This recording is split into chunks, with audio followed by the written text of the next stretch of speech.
Good morning, all you young men out there and young fathers. This is the Sons to Father Nugget. You have just tuned in, so if you're looking for some fatherly advice or some fatherly nuggets to help you along the way, you have tuned into the right place. I am your host, David L. March Sr. Thank you for tuning in. Thank you for listening. Thank you for downloading. Thank you to everyone that has given me feedback, good and bad. Thank everyone for letting me know that you're listening. And if you are listening, if you have downloaded the podcast, hit me up on Facebook. David L. March Sr. Hit me up on Facebook, either in the message or just post something on my wall if you can. All right? It ain't going to be that hard to do. It's not going to be hard to find me either. So if you like what you hear, go ahead and send a shout out. Let me know what you think. All feedback is positive feedback for me, in my opinion. So with that in mind, the Sons to Fathers Nugget today, we're going to be talking about the power of giving grace and mercy. Wow. Well, I hope you guys enjoyed the first few of the Sons to Fathers Nuggets podcast. I appreciate you listening again, man. I can't say that enough, man. I thank all the fans out there. Well, I can't even say fans because that's not the correct term. Supporters and fathers that's actually taken a hold of what is being shared here to make your fathering journey better. Because I know these tips have definitely helped my fathering journey better. My fathering journey better. Okay, let's get right to it. The power of giving grace and mercy. That's what we're going to talk about today. Just three topics. So if you got a pen, you're listening to you at work, in your office, on your lunch break or whatever, at home, grab a pen and paper because you might want to write these down, okay? Well, I want to first tell you this. You know, Krista and I, we have 3 kids. And if you have kids at home, multiple kids, you know that they all have different personalities. Right? Like our oldest. She wants to do things on her own so bad. But as much as we try to help her and preparing her for life, it's like sometimes she does the opposite. I don't want to say hard-headed, but stubborn at times. I want to do it on my own, that type of thing. Now, our middle child, she is so independent. She really is, and that's probably my fault. She is so much like me. She gets an idea, she jumps headstrong into it. This is what I want to do. This is how I'm going to do it. And I'm going to get it done. So, all kind of personalities over the spectrum. And our son, he just thinks he can do no wrong. Why? I'm the best. I'm the best, son. You got to stay humble. Stay humble. Yes, you're good at what you do. In the sports activities, you're doing well in school. But stay humble. Stay humble. You start getting beside yourself. You got pride, start keeping up. They say a haughty spirit comes before a fall. Just trying to keep you grounded, kid. I love you, man. Hey, keep listening, man. He's going to be on the show with me here in a couple days here. He's going to be on the show with me. And we're going to talk about some things that teenagers are going through these days. Teenage boys.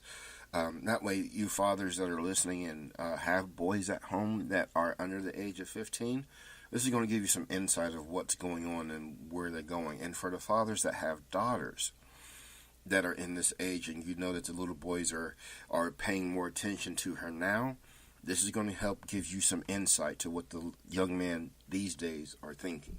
All right, so keep a listen out, keep a lookout for that show that's coming up really soon, probably later this week. All right. Anyway, let's jump right back into this. All right. So I was telling you about our oldest and our youngest and our third child, our son. Now, that leads me to reflect on just how I can express my love as a father through thick and thin with them.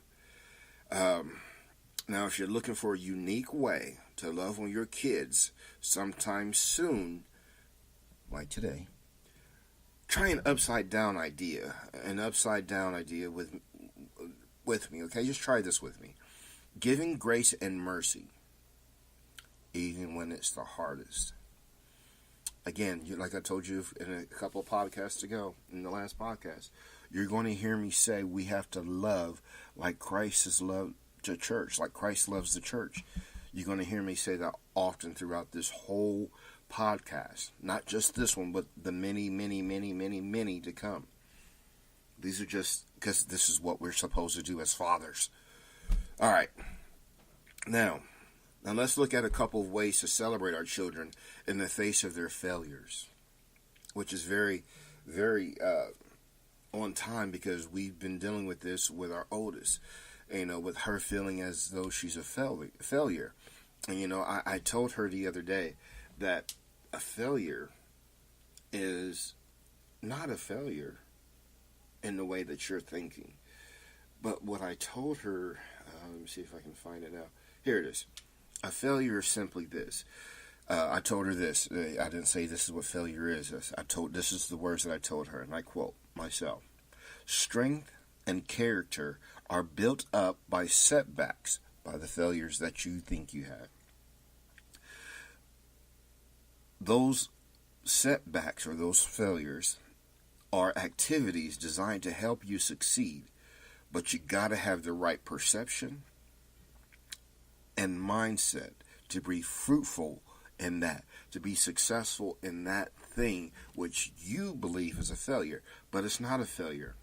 My mentor told me several times he reminded me several times as I was going through a particular season in my life as a father that you're not a failure. You're not failing at doing this.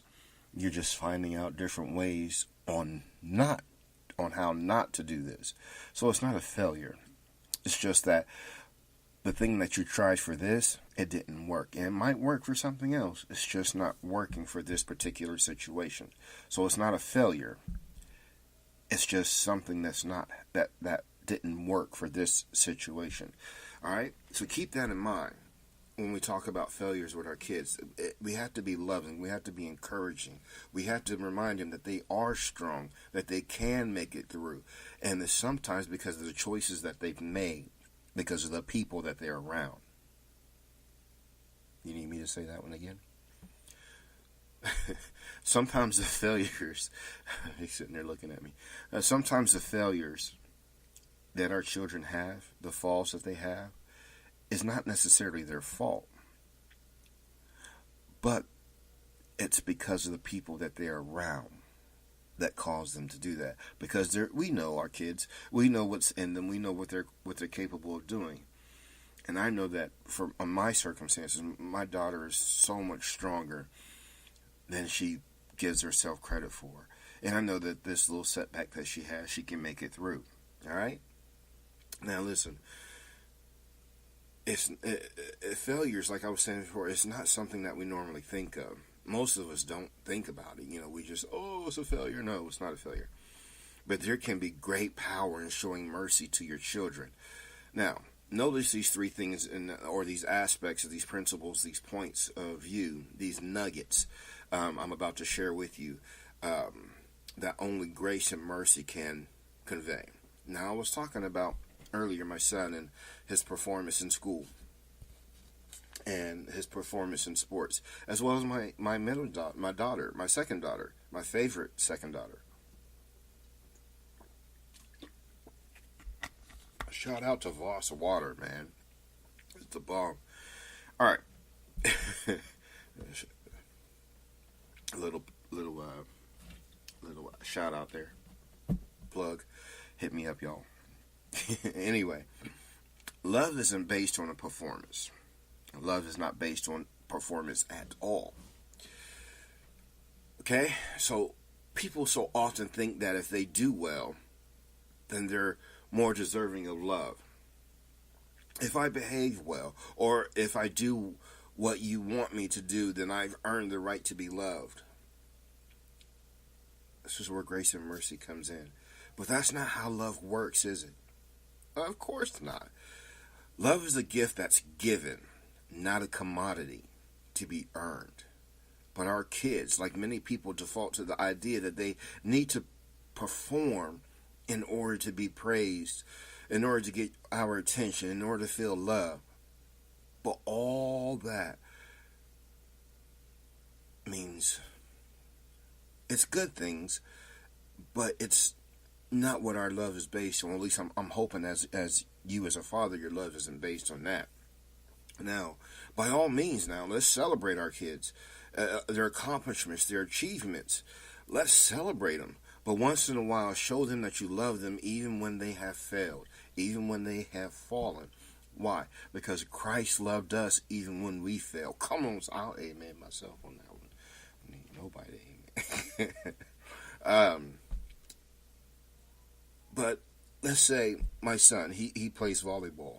Let's say he had a rough game. He made some mistakes. Son, you did well. You did very well. Let's just push a little harder in this direction. You did well. Now let me do something to celebrate how proud I am of you anyway, for even going out there and doing what you had to do. Yesterday, on the 1st, April 1st, Danielle had a softball game, and she came home and she was very discouraged and upset about it because of the performance. And I had to let her know, babe, it's not just your performance. It was a team performance. So you can't take all that weight upon your shoulder. You can't do that because it's just going to break you down. You've seen the mistakes that were made. What do? Why do we fall? To pick ourselves back up and keep going. Pick ourselves up and keep moving forward. Because if we stay walling in that, it's not going to help us get any better. And then you're going to carry that over into your next game. And then your performance during that game is going to be even worse. So keep your head up, baby girl. Look at what you're doing and keep moving forward. You did well. You hit the ball. You ran. You did well. You caught. You played catcher even if you didn't want to. You know, those type of things. Keep your head up. You got a below average grade. How about some ice cream? We're talking about mercy and grace here, dads. You know, those type of things, that letting them know that that my love isn't based on your performance. My love is based on you being you. Simple as that. Now, grace and mercy can be the beautiful medicine that heals a breach. Let's say one of your children breaks a house rule or causes you to hurt in some way. They screw it up. Everybody knows it. Everybody does. What happens now? What happens? Should you scold them? Outlining in great detail how badly they messed up. Maybe ground them for life. Now, don't get me wrong now. Don't get me wrong. There are some instances where, punishment and corrective procedures need to be in place. But again, remember now we're talking about grace and mercy and how that can be a beautiful medicine that heals a breakdown, a breach, okay? Sometimes they need the reminder, okay, of that. Now, on the other hand, find a time when you might be within your rights to give a consequence, all right, a reprimand instead. Tell them that you want to show kindness instead because you're so crazy about it.